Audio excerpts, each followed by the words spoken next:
2011, somewhere in a Cadillac dealership in suburban America, a sales manager stares at a white station wagon on his showroom floor and has absolutely no idea what to do with it. This isn't a crossover. This isn't an SUV. This is a station wagon with a supercharged V8 from the Corvette ZR1, 556 horsepower, and an available 6-speed manual transmission. Cadillac, the brand your grandfather drove to his country club, had just built the most psychotic family car in American history, and almost nobody noticed. Here's a number that should make you physically uncomfortable. 7%. That's it. That's how much of the CTS-V production was the wagon. While 93% of buyers chose the sensible sedan or the flashy coupe, a tiny fraction of lunatics checked the box marked station wagon with a supercharger. Less than 2,200 units in 4 years. And of those, roughly 500 came with a 6-speed manual. We're talking about a car rarer than some Ferraris, except this one could haul a crib, a stroller, and your shattered dignity after losing to a Porsche 911 at the stoplight. Let me paint you a picture of corporate madness. It's 2009. GM has just crawled out of bankruptcy like a wounded animal, and most executives are focused on survival. But Bob Lutz, vice chairman, car enthusiast, and professional chaos agent, is asked about a CTS-V wagon. His response, quote, "Should sufficient demand materialize, there is no reason why we couldn't do a V-Series wagon, and I would be standing in line for one, just ahead of you." End quote. This is a man who looked at a company that just needed a government bailout to survive and said, "You know what we need? A 556 horsepower station wagon with a manual transmission for hauling groceries at 170 miles per hour, the LSA. Say it with reverence, because you're looking at 6.2 liters of supercharged American insanity. This isn't just any V8. This is the motor derived from the LS9 that powered the Corvette ZR1. An all-aluminum block and heads, keeping the nose relatively light for a 4,000-pound wagon that actually needs to corner. Same family, same bloodline, same. We're going to war with Germany. Energy. 556 horsepower at 6,100 RPM. 551 pound-feet of torque at 3,800 RPM. Both numbers SAE certified, because Cadillac wanted the Germans to know this wasn't marketing fluff. This was a declaration of intent. Now, about that supercharger. Because Cadillac didn't just slap a blower on this thing and call it a day. They used an Eaton TVS unit with 1.9 liters of displacement. For context, that supercharger alone is larger than the entire engine in some economy cars. It force feeds air through an integrated air-to-liquid intercooler, a brick-style unit that keeps intake temperatures manageable while you're doing deeply irresponsible things on public roads. The Corvette ZR1's LS9 made 638 horsepower with a larger 2.3-liter supercharger. The CTS-V got the slightly more civilized version. And I use that word loosely, because 556 horsepower in a station wagon is not civilized. It's a cry for help. Here's where GM chose violence against common sense. In 2011, when every luxury manufacturer was pushing paddle shifters and dual-clutch automatics, Cadillac offered the CTS-V wagon with a Tremec TR 60606 speed manual. 3 pedals, a clutch, a gear lever you actually have to move with your hand. They paired it with a twin-disc clutch and a dual-mass flywheel, because apparently the engineers wanted you to row your own gears while hauling your kids to soccer practice at 150 miles per hour. About 30% of CTS-V buyers chose the manual across all body styles. For the wagon specifically, the take rate was even lower, which means finding a manual wagon today is like finding a unicorn that also does your taxes. But wait, because Cadillac apparently thought 556 horsepower wasn't complicated enough. They added magnetic ride control as standard equipment. This isn't your grandfather's suspension. This is witchcraft. The dampers are filled with a magnetorheological fluid, tiny iron particles suspended in synthetic oil. Apply an electromagnetic field, and the fluid changes viscosity in milliseconds. The result? A suspension that can go from luxury sedan, soft, to track weapon, stiff, faster than you can say, "Why does this station wagon handle better than my sports car?" Combined with a short, long-arm front geometry and a multi-link independent rear, Cadillac used this technology to make a 4,300-pound wagon feel like it actually wanted to attack corners. Which it absolutely shouldn't, but it does. When you're building a station wagon that can hit 170 miles per hour, allegedly, you need brakes that can actually stop the thing. Cadillac called Brembo. The front gets 6 piston calipers clamping 380mm rotors. That's 15 inches of stopping power. The rear gets 4 piston calipers. For reference, many sports cars of this era had smaller brakes. But Cadillac understood something important. When you're doing triple digits on the highway with your family's entire life savings worth of Costco purchases in the back, you want to be able to stop, preferably before your marriage ends. Let's talk performance, because this is where the CTS-V wagon stops being a novelty and starts being a genuine threat. 0 to 60, GM claimed 4.0 seconds flat for the wagon. 4 seconds in a station wagon with 58 cubic feet of cargo space. The quarter mile, 12.3 seconds at approximately 119 miles per hour. The CTS-V sedan, the lighter, more serious version, ran 7 minutes and 59 seconds at the Nürburgring. The wagon never got an official ring time, but enthusiasts estimated it would be close. 4,300 pounds of American excess, running down German engineering on German soil. 4.0 seconds to 60. In a station wagon that could carry 58 cubic feet of cargo with an optional 6-speed manual and magnetic suspension for $63,600. The BMW M5 of the same era started at $93,000. The Mercedes E63 AMG, $27,000, and the Cadillac offered something neither German would, a proper manual gearbox. Let that magnificent absurdity wash over you. Now, and I say this with love, the interior is where Cadillac reminded you that you were still buying American. The good news? Recaro seats were available. 16-way adjustable, heated with leather and suede inserts. The suede headliner, 10 Bose speakers, a voice-activated navigation system. The bad news? Some of the plastics felt like they came from a car that cost half as much. The early navigation system had a motorized screen that rose from the dashboard like a monument to mid-2000s optimism. It worked.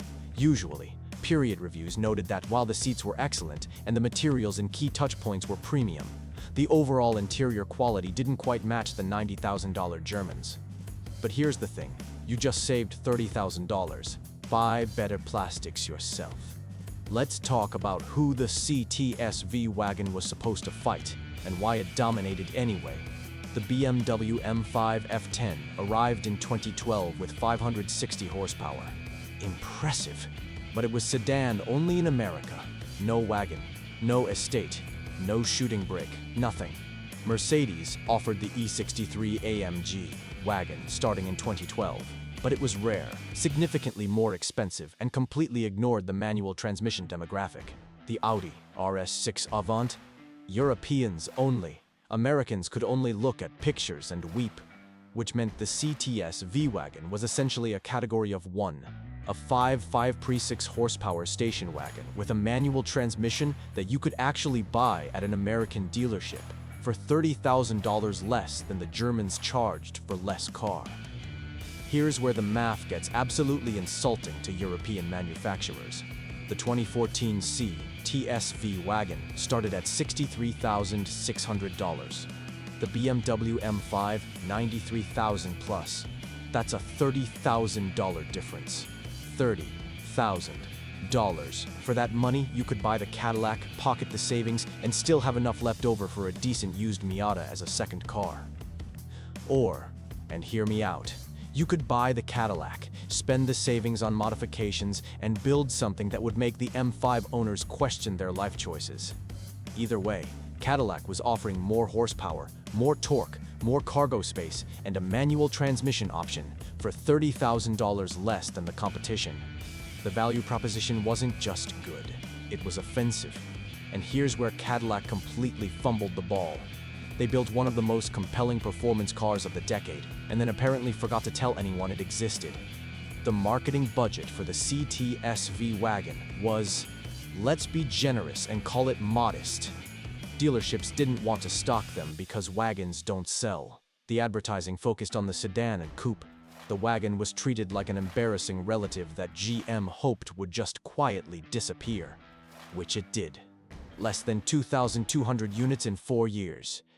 A car this good, this rare, this genuinely special, killed by marketing indifference and dealer apathy. It's enough to make you want to shake someone at General Motors. Vigorously. By the way, and I mention this with deep affection, the EPA designated the CTS-V wagon as the least fuel-efficient small station wagon on the market. 14 miles per gallon combined. 14. The EPA looked at a supercharged V8 station wagon and classified it as small, and then noted that it consumed fuel like a medium-sized yacht. This wasn't a car for people who cared about fuel economy. This was a car for people who wanted to give their local gas station attendant a vacation home. If you bought a CTS-V wagon and complained about fuel costs, you fundamentally misunderstood the assignment. Some people compare the CTS-V wagon to the Dodge Magnum SRT8. Those people are wrong. The Magnum SRT8 ended production in 2008. The CTS-V wagon started in 2011. That's a 3-year gap. They were never competitors. They were different generations. The Magnum made 425 horsepower from a 6.1-liter naturally aspirated Hemi. Respectable. But the CTS-V made 556 horsepower from a supercharged LSA. That's 131 more horsepower. And the Cadillac handled better, stopped better, and had magnetic suspension that the Dodge could only dream about. The Magnum was the pioneer. The CTS-V wagon was the evolution. Comparing them directly is like comparing a Model T to a Mustang because they're both Fords. Here's where the story gets interesting for anyone who missed the boat in 2011. The CTS-V wagon was a failure when new, low sales, dealer indifference, marketing invisibility, but the collector market eventually noticed what Cadillac had built. Original MSRP for a loaded 2014 wagon, around $63,600. Current prices for a manual wagon in good condition, starting at $50,000 and climbing rapidly. Some exceptional examples have sold at auction for $58,000 or more. A car that failed commercially is now approaching, and sometimes exceeding, its original sticker price. Meanwhile, the M5s and E63s from the same era have depreciated like responsible luxury cars should. The market finally recognized the unicorn. 514. That's approximately how many CTS-V wagons were built with a manual transmission. 514 in a production run of less than 2,200 total wagons in 4 model years across the entire United States. If you find one for sale today, a manual in good condition with maintenance records, you're looking at one of the rarest American performance cars of the modern era. And it can still carry your entire family to the grocery store. In 4 seconds flat, let's talk seats. Because the Recaro option on the CTS-V wagon deserves its own paragraph. 16-way power adjustable. Heated, leather and microfiber suede inserts. Aggressive side bolsters that actually held you in place during the kind of driving this car encouraged. These weren't the sport seats that luxury brands offer as a checkbox option. These were proper Recaros, the same company that supplies seats to actual racing teams. Cadillac understood that if you're building a station wagon that can pull over 1G on the skid pad, you need seats that prevent the driver from sliding into the passenger during aggressive cornering. The standard seats were fine. The Recaros were a statement. There's something deeply wrong, in the best possible way, about the way a CTS-V wagon sounds at full throttle. The supercharger whine is always present, lurking beneath the exhaust note like a promise of violence. Above 4,000 RPM, the LSA V8 transforms from luxury car to track weapon. The exhaust isn't subtle. It wasn't designed to be subtle. This is a car that announces its intentions from 3 blocks away. Parents at school pickup lines will stare. Your neighbors will complain. Your children will either be permanently traumatized or become gearheads for life. There is no middle ground. Here's what makes the CTS-V wagon genuinely special, and I mean this sincerely. It was actually practical. 58 cubic feet of cargo space with the rear seats folded. More than many crossovers. You could fit furniture. You could fit bicycles.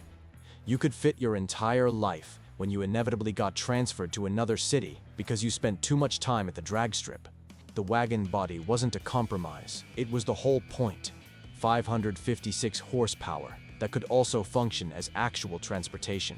The Germans offered performance sedans. Cadillac offered a performance home. Critics in 2011 complained that the CTS-V was built on an aging platform. The Sigma II architecture dated back to 2008. Meanwhile, BMW and Mercedes were rolling out new platforms with advanced electronics and modern manufacturing techniques. And you know what? The critics were right. The platform was old. The electronics were dated compared to the Germans. But here's the counter-argument. The old platform meant GM engineers had years to refine it, years to understand its limits, years to extract every last bit of performance from the chassis. The CTS-V wagon wasn't a first-generation product with first-generation problems. It was the final, perfected expression of an architecture that GM understood completely.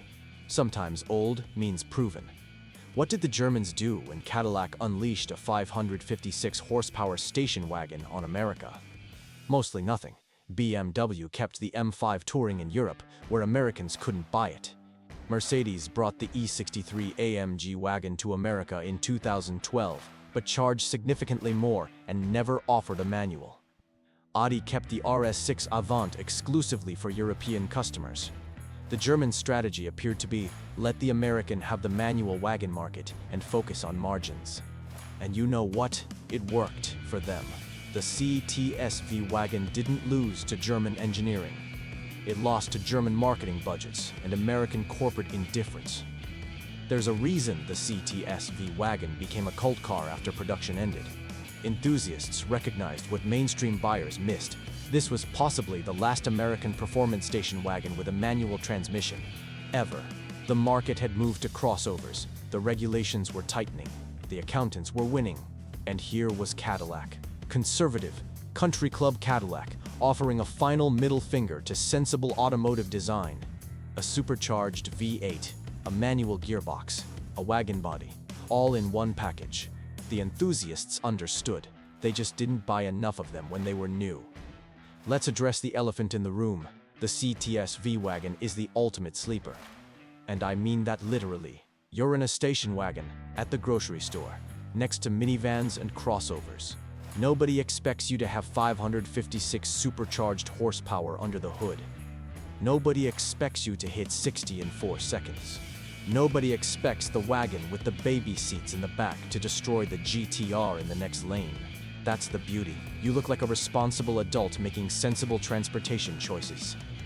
You are, in fact, driving a supercharged Corvette engine in a tailored suit. The duality is beautiful. Now, let's be honest about ownership. The CTS-V wagon is not a low-maintenance vehicle. The supercharger needs attention. The magnetic ride dampers are expensive to replace. The Brembo brakes eat through pads and rotors like a hungry teenager through a refrigerator. The 6-speed manual, if you have one, needs proper clutch care. This is a high-performance car that demands high-performance maintenance budgets. If you buy a CTS-V wagon expecting Camry ownership costs, you're going to have a bad time. But if you understand what you're buying and budget accordingly, the LSA V8 has proven remarkably reliable for a supercharged engine. The forums are full of owners with over 100,000 trouble-free miles. Just don't skip the maintenance. Production ended in 2014. The third-generation CTS arrived without a wagon option. The CTS-V returned in 2016 as a sedan only. Cadillac looked at the sales numbers, looked at the market trends, and decided that America didn't want a supercharged V8 station wagon. They were probably right from a business perspective. But from an enthusiast perspective, They killed a unicorn. And now the remaining examples are worth more than they were new. Corporate logic versus collector logic. Collector logic won eventually. What is the CTS-V wagon's legacy? It depends on who you ask. GM's accountants probably view it as a low-volume distraction that tied up engineering resources. Cadillac's marketing department, if they even remember it existed, probably files it under experiments that didn't work. But for enthusiasts, the CTS-V wagon represents something larger. Proof that corporate rebellion is still possible. Proof that somewhere inside General Motors, there were people who understood that some cars need to exist even if the business case is questionable. Bob Lutz wanted a V-Series wagon. Bob Lutz got a V-Series wagon. And now it's a collector car. Here's what the Germans missed. Americans wanted a performance wagon. They just didn't know it because nobody told them. The CTS-V wagon sold poorly not because the market rejected performance wagons, but because the market never knew performance wagons were an option. BMW kept the M5 touring in Europe. Mercedes charged a premium and skipped the manual. Audi never brought the RS6 Avant at all. The Germans left the entire American manual performance wagon market to Cadillac, and Cadillac's marketing department apparently took a 4-year nap. Imagine if BMW had brought the M5 touring to America in 2012. Imagine the competition. Imagine the choices. Instead, we got a category of one, and even that died of neglect. Consider the alternate universe where GM actually marketed the CTS-V wagon, where dealerships actually stocked it, where advertisements actually ran during football games, where automotive journalists actually compared it head-to-head with the cars it was designed to destroy. In that universe, the CTS-V wagon outsells the coupe. In that universe, Cadillac builds a wagon version of the third-generation CTS-V. In that universe, Americans rediscover the joy of performance wagons, and the market looks completely different today. But we don't live in that universe. We live in the one where GM built something genuinely special and then forgot to tell anyone it existed. For anyone watching this and thinking, I need one, here's what you should know.